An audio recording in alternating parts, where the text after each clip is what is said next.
Seriously Sinister discusses true petty crimes that may be disturbing to some. Or it could be easy listening to all of you psychopaths out there. Names and places have been changed to protect the hosts legally. Listener discretion is not advised.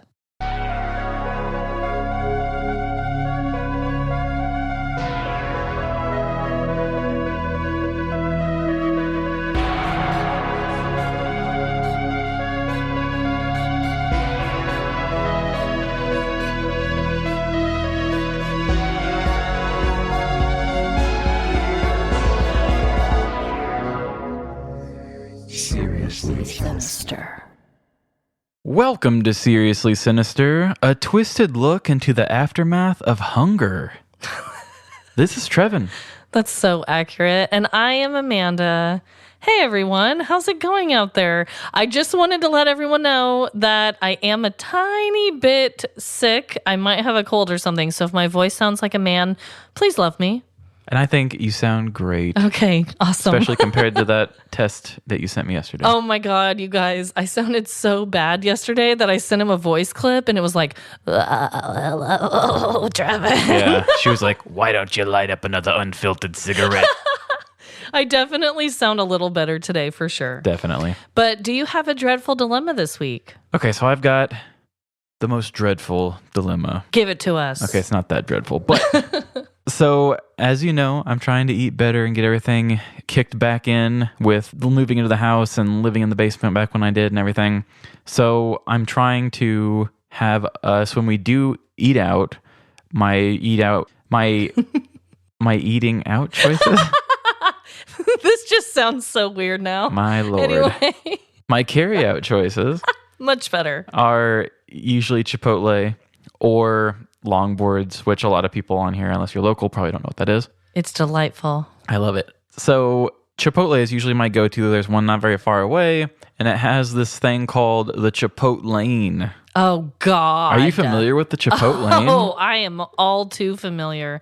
There's one by my parents' house, and Okay, it's a that's the one. disaster. Oh, that's the one you go to? Mm-hmm. Oh, God. Okay. That damn Chipotle Lane, my God. Okay, I hate it. I hate it so much. I could go on. Oh, my God. I was stuck in that thing for like 32 minutes a couple weeks ago, and I was so pissed. I was fuming, and I had Emily and Mabel in the car, and I just kept going on saying, I could have walked in here. I could have ordered this thing without ordering it online. I could walk in there and make my own damn burrito right now. It was just so bad. Mabel could have made the burrito by this point. Yes. So if anybody's not familiar with Chipotle Lane, it is a drive-thru From hell. From hell. It's a drive-thru from your Chipotle. And it's not your typical drive-thru. You don't drive through and talk to a guy and say, hey, can I get this and this and this? You order it online, or I guess you could call, I don't know. You order it online, and everybody in the drive-thru ordered ahead, just like you. You would think that this would be the quickest drive-thru on earth. Like, I don't understand how they get this wrong. If there's just some jackass that calls and then gets in line the second they call. I don't know if some like super privileged person thinks they can just drive up there and make an order right there. I don't know. But you get caught in like a line of 3 people. You think this should go quick, and then more people come in behind you, and the person in front of you is there forever. And it makes you want to make one of those like white people jokes like, what are they doing? Killing the cow? But like, I don't know what takes so damn long in this Chipotle Lane. I could go to any fast food. There is a place in Parkville that makes really nice Italian food, and they have a drive-thru. And you can order that in the drive-thru and pick it up quicker than the Chipotle Lane that you ordered ahead 30 minutes before. It doesn't make any sense. It's so bad. I think when they first opened it, you could order. Ugh. And I believe that's what happened to us the first time we tried the Chipotle Lane. And we were stuck in that line for like an hour. Like, I'm not even exaggerating. But now you can't. And I found that out the hard way because one day I pulled in there thinking that you could order. And luckily there was no one behind me. I had to awkwardly back out like in a C shape to get the out of there. Yeah, because it's not wide enough for you to go around anybody. Once you're in it, you're stuck in it. You are stuck for life. It's a great idea. It really is. I just don't know if it's Chipotle is not handling it correctly inside, or if it's some idiot every time I go that screws it up for the rest of us by going in when they shouldn't or It's something. just don't go in the Chipotle never again. Last time I Nobody. went in last time and just went up to the counter super quick. Yep. That lane will just suck the soul right out of you. Yes, it will. It's not for me. Well, I also have a dreadful dilemma, Trevin. And I don't know if I briefly mentioned this on the show or not, but I know I've told you about it. But it's a whole nother level now, my friend. So this has to be an official dreadful dilemma this week. Okay. Everyone knows my cat, Arlo. Love him. He's a little shit, but I still love him. He will not stop humping my daughter's stuffed animals. All right. He doesn't show any mercy to these poor toys. There's no prejudice. He'll hump a unicorn. He'll hump a bear, a panda, a duck, anything, Trevin. Oh, yeah. He even tries to hump regular pillows. Like, he's just out of control. And he's fixed, right? Yes. And he got fixed at a very young age, well, at the appropriate age, whatever that is. And also, we had family come to town for Christmas, and they brought their Dalmatian, their dog, and they beefed. Like, the dog and Arlo did not get along at all. But ever since then, Arlo has been humping Jordan and I at night too. Ooh. And it's like, I get so excited. Okay, that sounded weird. But I get excited because I hear him purring and like approaching me. And so I'm like, maybe tonight is the night. Like, he's going to cuddle up all cute to me and we're going to snuggle and I'll purr. No, he's just approaching me to hump my leg or my arm. And it's like really creepy, Trevin. Oh, wow. Have your cats ever humped your arm? I don't think I've ever been humped by any of our cats. Damn, do they hump stuffed animals or anything? Well, Boots does his little thing where he mounts Fred. Oh, okay. But other than, I wouldn't say he puts any thrusts into him, but he gets on top of him and like bites his neck real bad, and Freddy screams. Wow. So that's about it, though. Okay. I've never seen them hump a thing. I don't know. I've Googled it. It did say that like if they feel confined or stressed out, so like the visiting dog could have maybe made him feel a little extra confined or whatever because we had to trap him. But I'm like, I just don't want to be humped, Arlo. Like, come on. You could try to give him a calming collar and see if that helps. He's so wild. Who knows? But anyway, Trevin, so we haven't done a top 5 game in a while. No. 1, 2, 3, 4, 5. Top 5. So you're going to go first this week, correct? Correct. And this week, I'm going to do a subject that's very near and dear to my heart. Death? Food? What could it be? Movies. Oh, okay. And danger. Oh. So this week, I am going to do the top 5 most dangerous movie sets. Oh, shit. Now, I will say I've gone through a ton of these different lists today, and if I had a little more time, I would have made my own by compiling them, because there's a few of these that didn't make other people's lists, and it was like, there wasn't one that just had a definitive body count. Yeah. And which I feel like I needed. But some people, I think, considered one person dying to not be as bad as 40 people being injured. You know what I mean? Oh, interesting. I'm going to give you Screen Rant's top 5. Okay. And I will add a couple of my own little things that I've also grabbed that I liked that were kind of runner-ups, I guess. Okay, I'm fascinated about this. So number 5 is a movie called The African Queen. It's an adventure film, and it was shot in the Congo and Uganda and Africa. And a lot of the people there just kept getting really sick because it was very hot and there's very poor nutrition, and the water was infected with something. Some people got dysentery. Oh, God. The only people who didn't get it was the director, John Huston, and the lead actor, Humphrey Bogart. Oh. And they say they avoided illness due to their strict dedication to only drinking imported whiskey. Oh, yeah. So a couple of badasses over here. Like, I was fucked up the whole time. Yeah. Like, how did you not get really dehydrated if all you're drinking is whiskey in this hot-ass place that people are getting sick in? Yeah. And, like, did they not bring in any of their own water at all, I guess? I guess not. Damn. I mean, that was different times. Like, the 50s and 60s were very unhealthy times. Yeah. There probably were men that just drank whiskey and breathed cigarette smoke. Wow. Gotta love it. And they lived till they're 90. And number 4 is a movie called Roar. It's a 1981 thriller. Was about people who had a private zoo, and they didn't actually use trained animals, and they didn't have trainers on set. So, okay. as a result, over 70 members of the cast and crew were severely injured. While none of these injuries proved fatal, several of them required enhanced surgical work. The medical staff on hand had to use hundreds of stitches to repair most of the crew members who had injuries ranging from bites, maulings, broken bones, scalpings, and some cases of gangrene. Oh my God. This movie actually is something that led to a lot of rules now, Whoo. which most of these are kind of like that. Have you seen any of these movies on the list? I'm just curious. I have not. No, I've actually never seen any of these. Interesting. Maybe we should watch one. But wow, scalping. Like, what scalped a person? What animal scalped somebody? I don't know. I know they worked with live lions. So, Oh my God. yeah. Every time I ever look up anything about Roar, I'm seeing pictures of people with lions on them or around them. So, Whoa. And they're not trained and they don't have trainers. What did they expect? I don't know. Big to gummies. keep their scalps intact? Yeah. Oh my Protect God. your scalps. Whew. Number 3 is a movie called Noah's Ark. Okay. Bet you can guess what that's about. I have a theory. Filing your taxes. So this is actually technically supposed to be a follow-up to the old 10 Commandments movie. Old classic.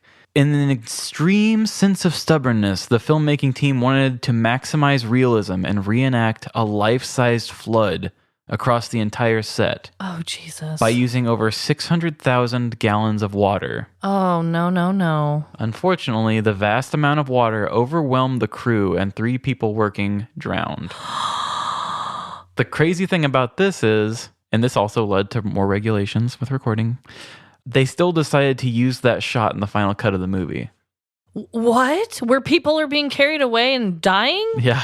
Oh my God, that is brutal. I mean, you're letting out 600,000 gallons of water. You're like, shit, I don't think I can afford or want to clean up and shoot a second one. So Oh my God. your life was used for making this awesome shot.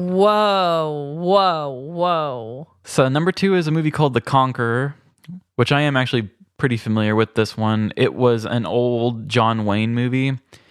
I can't remember which character he played as in this, but was very well known if you're like a film buff. But a lot of people, 46 crew members, had radiation poisoning because they shot this movie in a place down from where they were doing radioactive testing. Ooh, that is not a good look. So a lot of people were getting sick from it.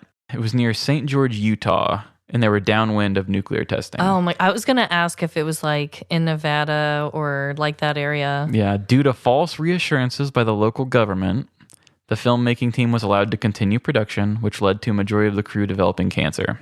Damn. From what I remember reading something about this movie too is eventually they were like, I don't feel safe with this, so they moved this to an actual set somewhere. But to make the set look real, they still took rocks.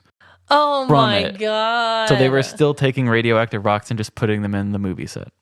So did John Wayne die from cancer? John Wayne did die from cancer, but it was way later. People go back and forth, like the dude smoked like a chimney, Yeah. but he was also part of this movie where a lot of people got messed up from. So it's kind of up to you. I would like to say that maybe yes. Wow. The number 1 is a movie called The Viking. This movie was done shooting for the most part. They were finishing principal photography and they just needed to go out and get some movies where they show the credits and they're like flying over a mountaintop or something. That's where the credits are and Right. whatnot. So they had to go do some environmental footage. So they just had a lot of the crew going out. They went on a seal hunting expedition, just grabbed shots of the seal hunting expedition. At one point in the filming process, they had ice-shattering explosives that were used for, I guess, to get yourself through some of the ice because it's like Viking boats in the frozen Holy waters. hell. And they accidentally went off and killed 27 people on board, Oh, God. including the director. Oh, no. Yeah. So that's the number one because 27 people did die, which sucks because it was just kind of supplemental shots. It wasn't really a main part of it. Not that, not that it matters, but yeah. It does suck, though, that it was like at the very end, Mm-hmm. So they still, I guess, apparently, like, finished that movie and it came out and the director never got to see it. No, he did not. So two other ones that kind of came up is the Twilight Zone movie was not on here. Twilight Zone movie had an issue where a helicopter like malfunctioned and dropped and the blades hit two kids and a guy.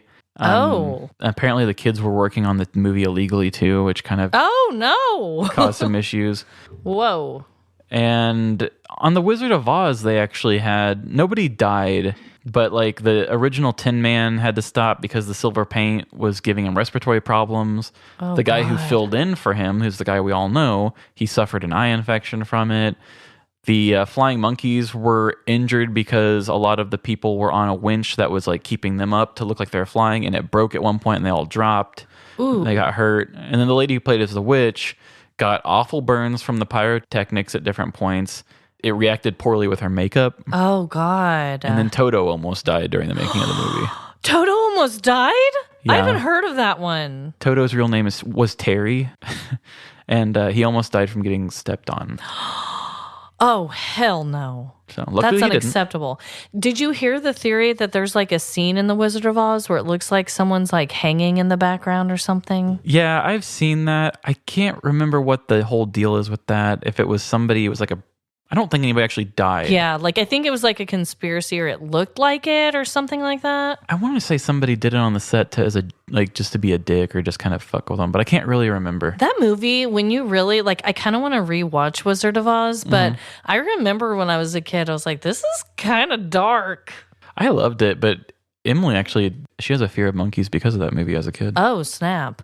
Also, another movie that recently has made headlines and everything, the Alec Baldwin situation where the gun he thought it was just a fake gun and there was an actual live bullet in there. Yeah, I think it's called Rust. I'm like, what in the hell? How is that still happening in today's day and age? Shouldn't there be safety people or clearly labeled props that are like, this is a fake gun? Like, what? Yeah, I don't know. Like, it makes me think a lot of the guy from The Crow who died during the making of it, and that was Bruce Lee's son. Oh, shoot. Yeah, okay. The same exact thing happened to him. And they had to finish the movie with like body doubles, and then the body doubles kind of just like had their face turned away from the camera so you couldn't tell it wasn't them. Oh, wow. Yeah, I don't know, man. That's just wild to me.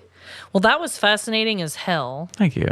So, due to the weird weather that we have been experiencing in the United States, I wanted to do a top 5 on tornadoes. Ooh.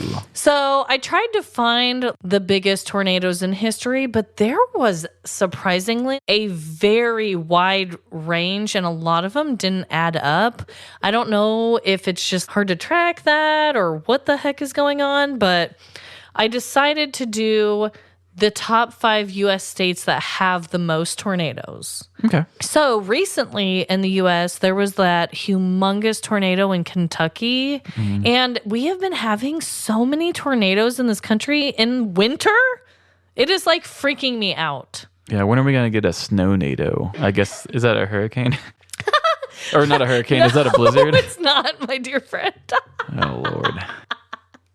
So, I mean, you and I grew up on the Kansas side, but like, were you ever like terrified of tornadoes as a kid? No, I grew up in the country, and my country relatives were always just like, let's go out and see if we can see it. And yeah. The only thing I will say, the worst thing about it was we lived on 80 acres, and there's so many trees on them, and anytime we would get one of those, either a tornado nearby or just anyone that came down, that means high winds are usually around us. And it was a day of picking up tree limbs, or a whole weekend of picking up tree limbs, just for it to happen again a couple weeks later. Wow. And it was so annoying. I hate picking up tree limbs. I was like a freakish little child that was obsessed with the movie Twister growing up. Helen Hunt. And so anytime that we were in a tornado warning or tornado watch, I would get weirdly excited. That's so creepy looking back now, because obviously they're really scary. But do you have any guesses for the top 5 states? Oklahoma, Kansas, Missouri, maybe, Kentucky, Tennessee. Okay, so you got 3 out of the 5. That's much better than I usually do. Wow. And also what's really fascinating is that Tornado Alley, as they call it, has kind of been shifting. I know throughout growing up, it was mainly like Texas, Oklahoma, Kansas, Nebraska, all the way up, like Should've through that said area. Texas. And now it's kind of shifted a little bit. So it's kind of weird. But the stats that I was able to gather are statistics gathered on worldpopulationreview.com. And the average statistics gathered are from 1991 to 2010. I don't know why. I couldn't find any more like recent ones. Again, I think it just takes a while for statistics to get gathered. Right. Okay. Number 5 is Nebraska. Ooh. And they gave numbers of how many tornadoes within this time range too. So they said 57 tornadoes. Number 4, Oklahoma. And that is 62 tornadoes. And you said this was in the span of 1 year? This is from 1991 to 2010. Damn, I really thought the number would be higher, honestly. I did too, actually. It gets a little bit higher as we go, but still not that high. Florida, 66, which a lot of the articles had these exact same numbers in this exact same list. And they said that surprisingly, even though Florida is like nowhere near Tornado Alley, they get so many tornadoes. I did not know that. Did you? No, you never hear about it. I know. I only hear about hurricanes, but apparently Florida has it all. Wow, gators flying into the air. So number 2 is Kansas with a whopping 96 tornadoes. And the number 1 is Texas with 155. Everything's bigger in Texas. But yeah, I don't know. The tornadoes have just been really freaking me out lately. How there was like that F5 tornado in Kentucky, and that's like the highest level of tornado. I'm just like, ooh, I just don't like it. And it was kind of freaking me out. So there's that. Everyone feel happy. Now with Vin Diesel, we're up to F9. Oh my God. So are we ready for stories? We're ready for stories. And you're first this week, right? I'm going first. All right. This story, I don't know if I have a whole lot to go preamble on.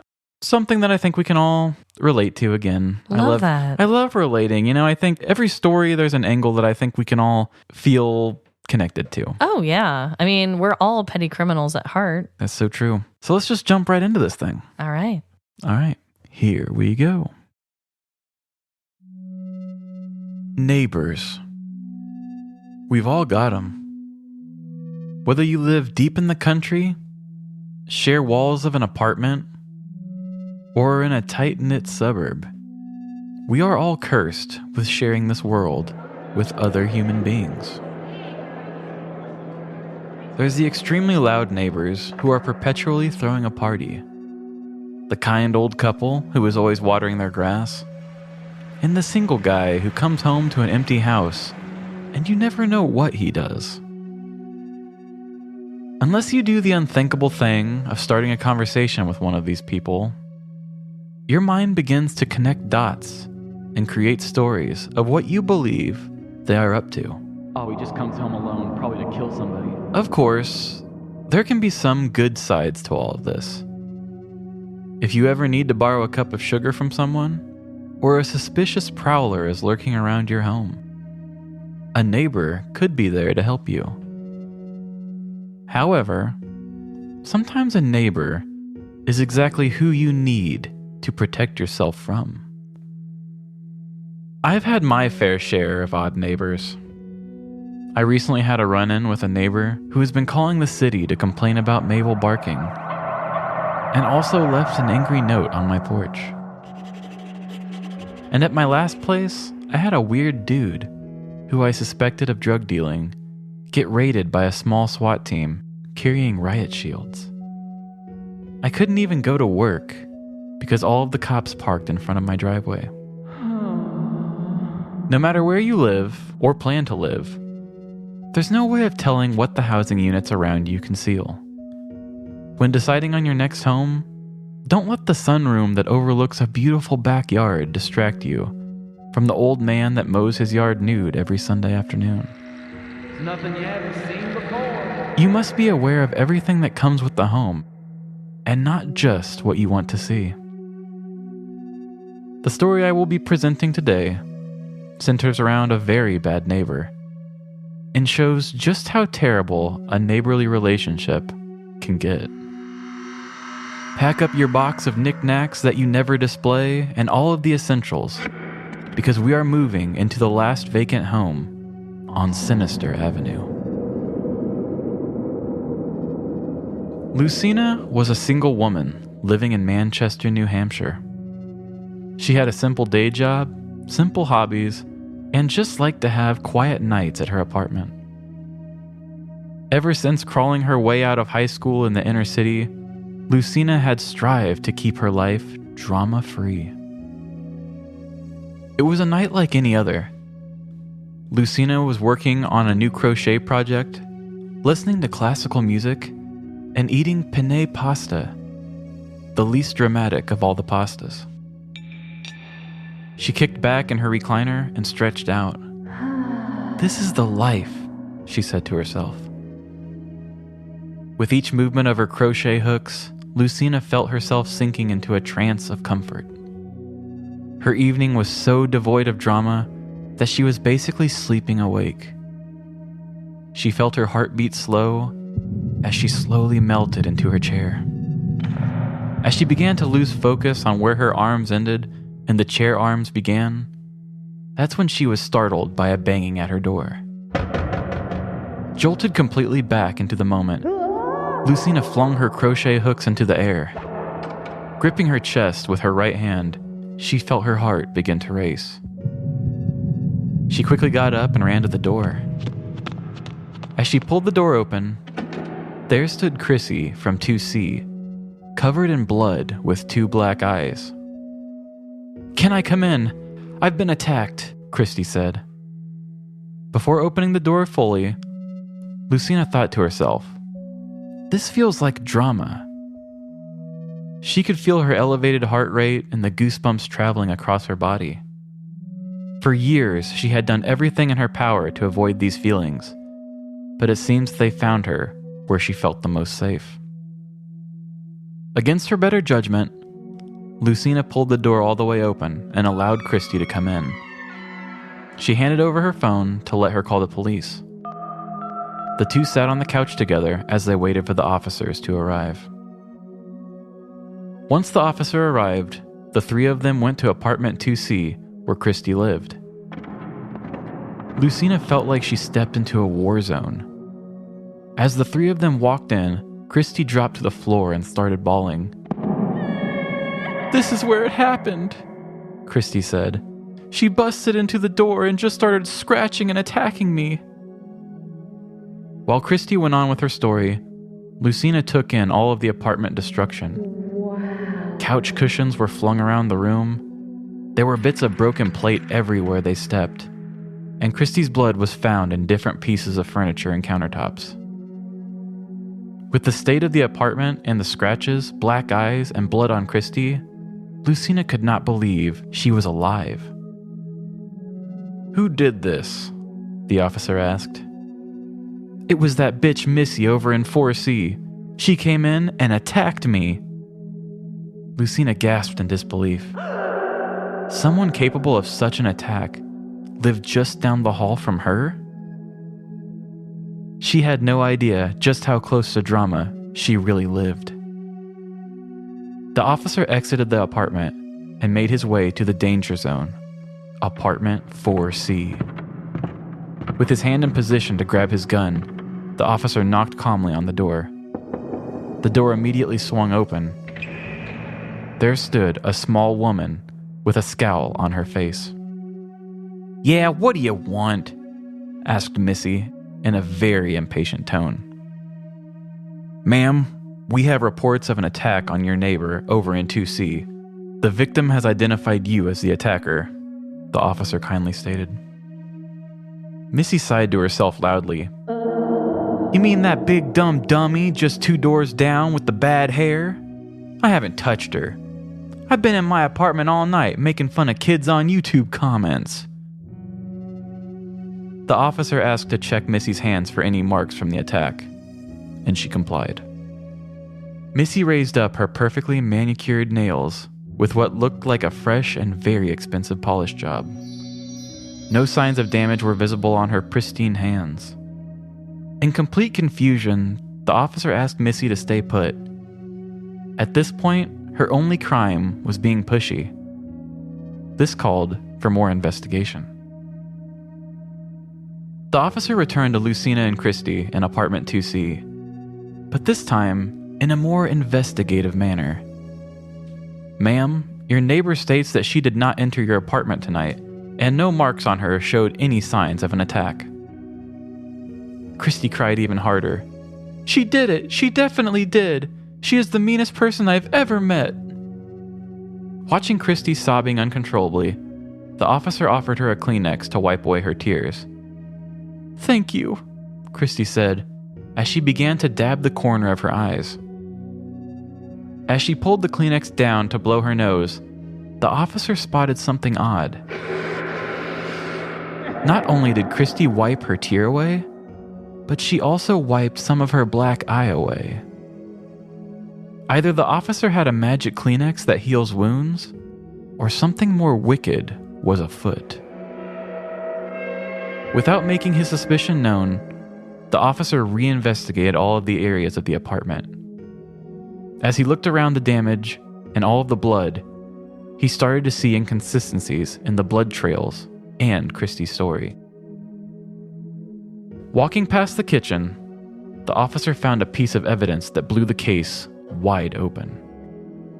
There, sitting right on top of the trash can, was a tube of fake vampire blood used for Halloween costumes. He quickly ran his finger across some of the blood on the wall. It was fake. Ma'am, this is fake blood, and your black eyes are running off of your face, the officer said. Christy began to cry even more. Okay, Christy said. But this was a cry for help. Missy has been harassing me for weeks, and it hurt my feelings. Lucina could not believe the scene that just unfolded in front of her. The police officer arrested Christy and took her away. Having had all of the drama that she can take, Lucina returned back to her apartment and watched Twitch streams of people putting puzzles together. On August 16th, 2019, Christy Benoit staged an attack in her own apartment, destroying her place, covering herself in scratches, using makeup to put on 2 black eyes, and even flinging fake blood on the apartment and herself. She ran to another neighbor for help. Stating that her mean neighbor came over to beat her up, the officer investigated and found no signs of an attack from the neighbor. After discovering a tube of fake vampire blood and that Christy's black eyes were put on with makeup, Christy was arrested for falsifying physical evidence and giving a false report. When later asked why she did what she did, Christy said that it was a cry for help. Missy had been harassing her, and that this was the only way she knew how to make it stop. Unfortunately, I could not find what the extent of Christy's punishment was, but we can all agree that maybe she handled it incorrectly. If any of you are having issues with a neighbor, whether it be bullying, noise complaints, or they just creep you out, please, don't be a Christy. Take a page out of my neighbor's book and either anonymously complain about them on the Nextdoor app or leave a very passive-aggressive handwritten note on their doorstep. Holy hell, that was a bold move. Yeah, really inventive too. Vampire blood. I mean, I have a little quart of fake blood right now. I have vampire blood at my house too, but it's like, I don't know. Like, how silly is that? I don't know. And also, oh my God, that note that your neighbor left you.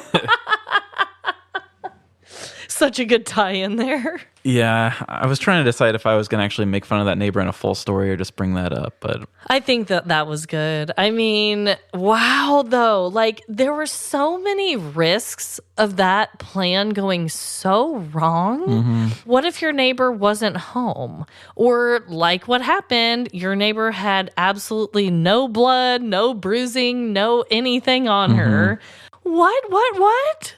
yeah, at some point it was going to get discovered that you were faking it. Like somebody was going to say, this is fake blood or something. Even if you were managed to get your neighbor arrested, it would have came back. Really, bro? That's the only way you can get her to stop harassing you is to put vampire blood all over yourself. Oh my God. The lengths that people will go, man. Yeah, it's so funny just how much people overthink some of the simplest things. Yeah. Why don't you just go over there and be like, listen, stop talking about my shitty hair, you know, or whatever it was about that she was harassing her. Yeah, the only reason why I made Missy such a hard to deal with person was apparently she was harassing her neighbor. But in the news articles, when they asked her, she would say, oh yeah, they came over looking for attacks, for marks on me, which I don't have any, which you can see. And I thought, this woman does sound like an asshole. Yeah. So, and she probably was, Yeah. you know, I'm sure she was. But good God, the dramatics of it all. yeah. And why involve another neighbor in it too? Like, why not just call the cops? Yeah, I don't know if that was just to hopefully have another person on your side. Because, you know, you kind of take, a lot of times, you kind of take the side of the first person you hear from. Yeah, So it would have that's true. helped her. I mean, if she went this far to overthink it, you know? Yeah. Oh my God. Poor Lucina just trying to relax in her comfy chair with her least dramatic noodles in hand. Yeah. And to have Carrie show up on your front porch, that's a real buzzkill. Yeah. Neighbors can be so freaking weird. Yeah, no matter how far you go to hide from the drama, it'll find you. It will, man. Okay, so this week, Trevin, I will be telling a personal petty crime story for you all to enjoy. Oh, hell yeah. Because who doesn't love laughing at the person telling a story about how they were almost scammed? Ooh. So, this is a cautionary tale for all of you small business owners out there. So listen up, and here we go. The life of a photographer is an interesting one. Sure, there are some who genuinely respect your craft, but the majority of the population unfortunately thinks that they know more than you do. I don't know how many times people tell me what their good side is, just to discover that it is their side with bangs covering 3/4 of their face. You gotta love the clients that request that I remove their double chins and make them 15 pounds lighter in every shot. Make me beautiful.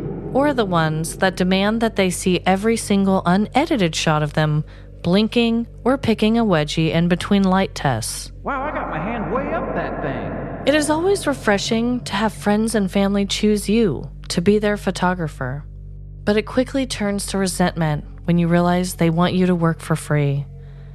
And don't even get me started about when people say they know a professional photographer that takes amazing iPhone photos. Okay, rant over, but you get my point. It's a wild jungle out there for photographers, especially for those of us who work for ourselves and just want to snap some good shots of your happy-ass face. This brings me to my story from back in the fall of 2020. The global pandemic was in full swing as people were injecting themselves with bleach or creating their own safe fortresses away from the world, only seeing food delivery service workers. Drop the burger and step away slowly. It was a bleak time for me, as this was usually a very busy time of year for families wanting Christmas card photos or last-minute gifts for their parents. However, because we were all afraid of each other, my side business had come to a screeching halt. So there I was, a vulnerable and poor photographer, just waiting for a golden opportunity. Just as I was about to give up all hope, I received a text message from a man named Edward Carr, asking me if I provided event photography services.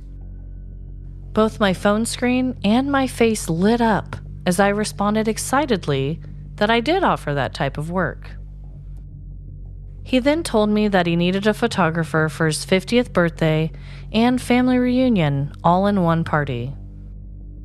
He gave me times for how long he would need me to photograph, but instead of giving me one solid date, he had multiple dates for me to choose from. Even though it was odd for a new client to text me instead of DMing me through social media and giving me the choice of the date of their event, I looked past the weirdness and selected a date. He asked me to send my photography contract to both him and his party planner through email, and he seemed to be an extremely rich man. The details of his party seemed lush and fancy, as he didn't want to spare any cost. When we finally got to the discussion about payment, I figured I would shoot for the stars. After all, this man seemed wealthy, and I would be putting myself at risk shooting such a large event amid a pandemic.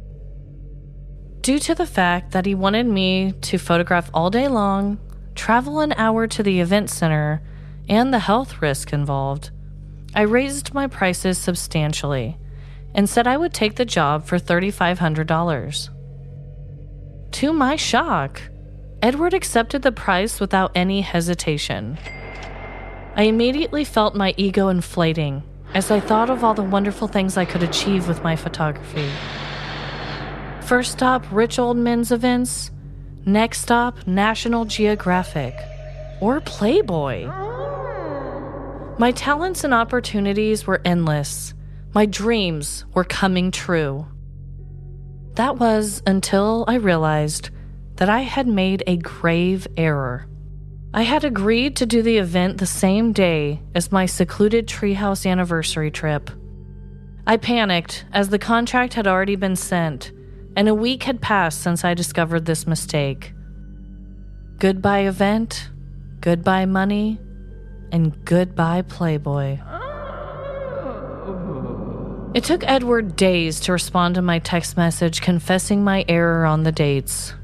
I figured he was pissed, but to my surprise again, he responded that changing the date was no problem and that a cashier's check would be sent to my address once I provided my information. This was another weird request, as I had never experienced a client asking for my address, and I didn't even know what the hell a cashier's check was.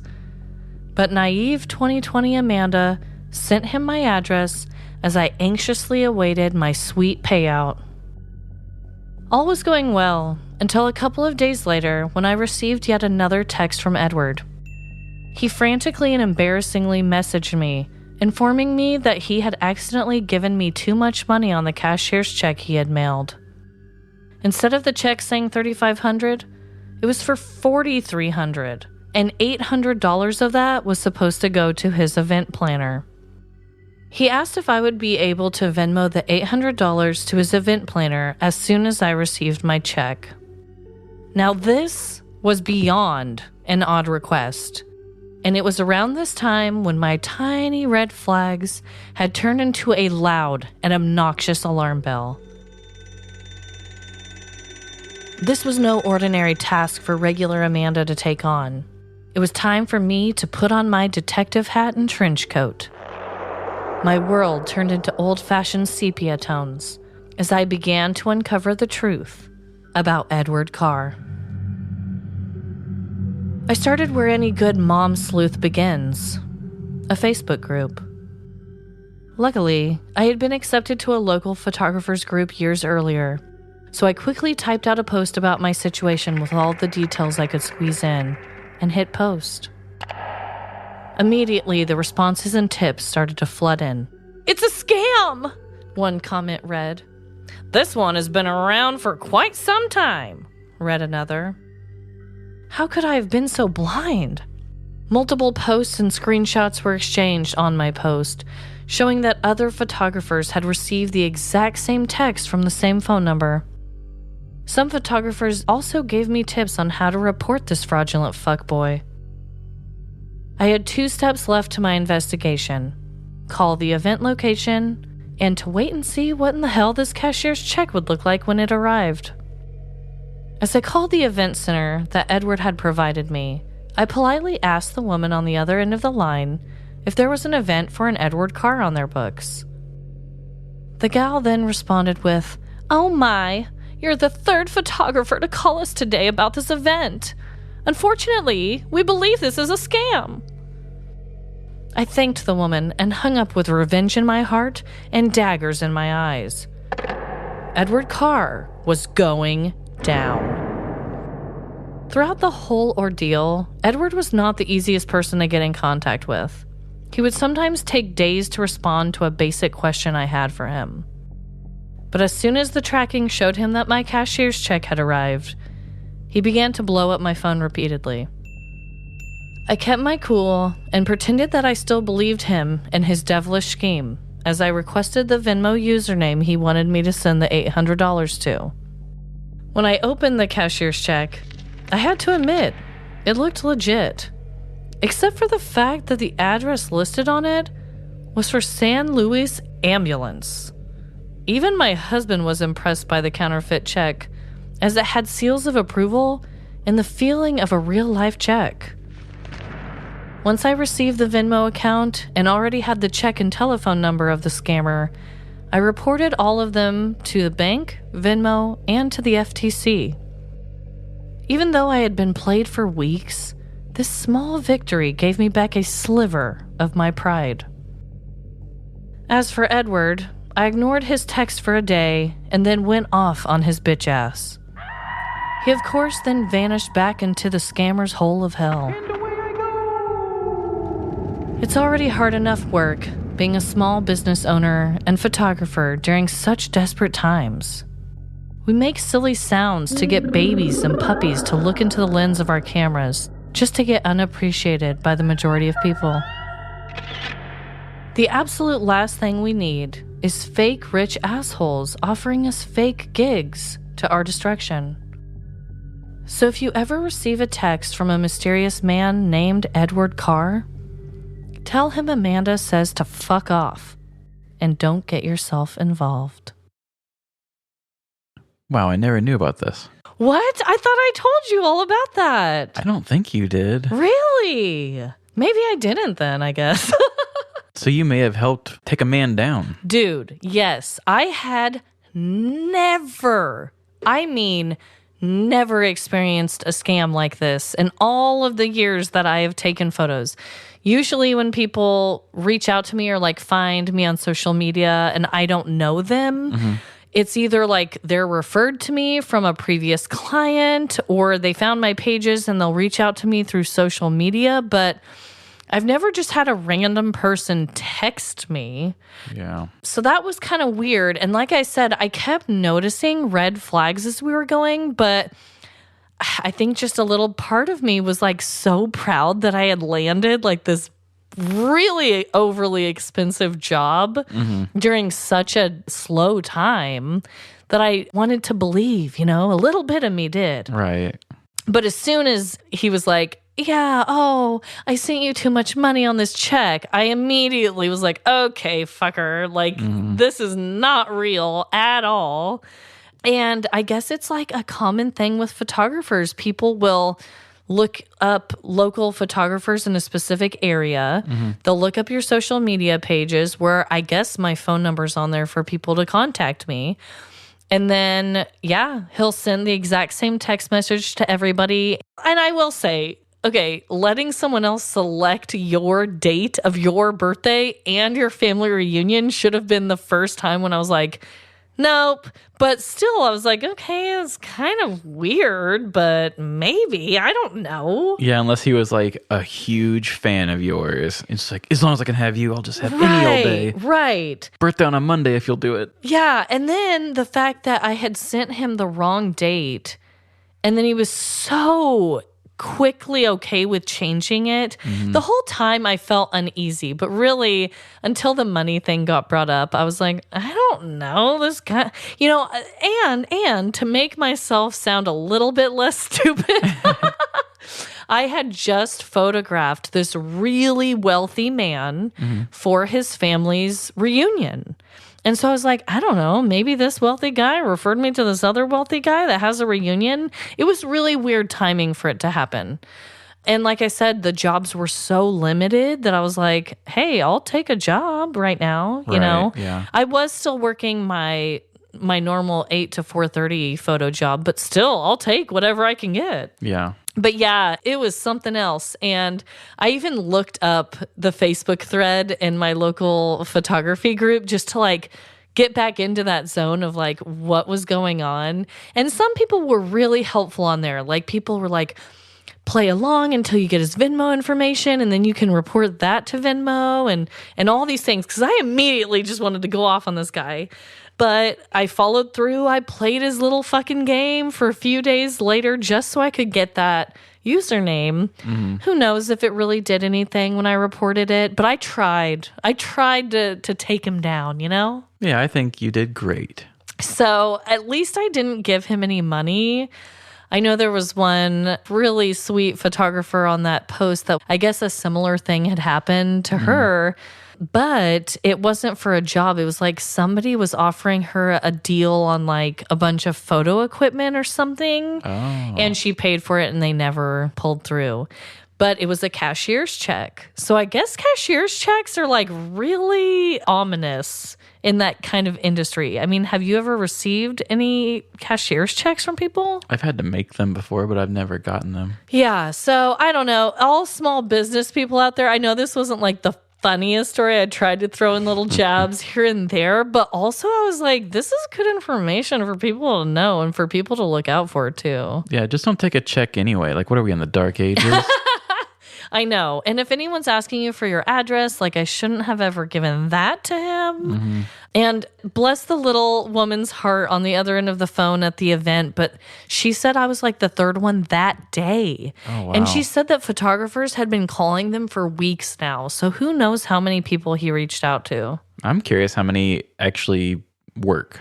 Right, me too. Do people really give this guy $800 without cashing the check? Or, I don't know, does the check look realistic enough that it'll go through and then you send the $800 and then the check bounces back? Yeah, I don't know. And if that happens, then you get in trouble. I never understood that either. Yeah. It's like, I didn't make the damn check. But I still have the check to this day. Ooh. And I already took a photo of it so I can post it online. But it looks legitimate, except for the fact that his address is like the San Luis ambulance. And it's like from California or something. And I was like, okay, what? Like, it's so weird. But it has like these little seals. It's printed on both sides. It looks pretty legit. So yeah, I don't know. These scammers, man, they really go balls to the wall sometimes. They're really creative. Yeah. So anyway, that's my story. My poor little photographer story. I can't believe I never told you about that. If you did, I don't remember it. Yeah, maybe I didn't. It's kind of embarrassing on my end, but at least I didn't send the money. My God. If I would have sent money, I don't think I would have ever told anyone about that story. Yeah, I wouldn't have. Oh my God. Well, Trevin, that was a delightful time. I hope that you don't have to edit too many coughs and sniffles out of this recording. Good luck and Godspeed. I believe in myself. I think I've got it. I think you can do it. And we have had so many cats coming up to us during this recording too. It's been a kitty-friendly night for us. Wow. Boots was like loving being held like a little infant. Yeah, he's my big baby. And I can only wish that Freddie would let me do that. Well, everybody, I hope that your new year is going great so far. And just remember, no matter how big or small the crime, in the end, we're all doomed. Ding dang, double damn doomed. Bye. See ya. Thank you for listening to Seriously Sinister. If you have a true petty crime story to share, please email us at seriouslysinisterpodcast@gmail.com or send us a Facebook message. If you would like to support our show, please subscribe and leave us a 5-star review. Also, tell your friends about this podcast. Follow us on Facebook and Instagram at Seriously Sinister Podcast. And on Twitter at SeriouslySinPod. Shout out to Trevin for writing all of the original music you hear and for producing our show. Follow him and his music at Fiesta Maiden on SoundCloud, Spotify, and Facebook. And credit to Miranda Lucas for our awesome logo. You can find her on Instagram at MirandaLucas26. All stories are written by myself and Trevin, and all stories are based on actual, true petty crimes.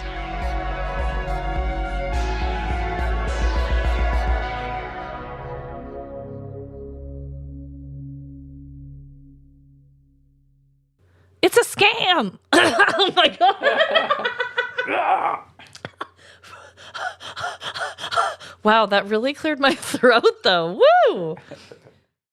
At Centra, we have great offers this week, like Centra Fresh Arch whole chicken 1.5 kilo, only €5. Andrex 16 roll, Ariel and Fairy non-bioliquid 51 wash, €10 each. And wines we love, Don Simon Tempranillo and Sauvignon Blanc, €8 each. Smart choices, choose Centra. Centra, live every day. Enjoy, call sensibly.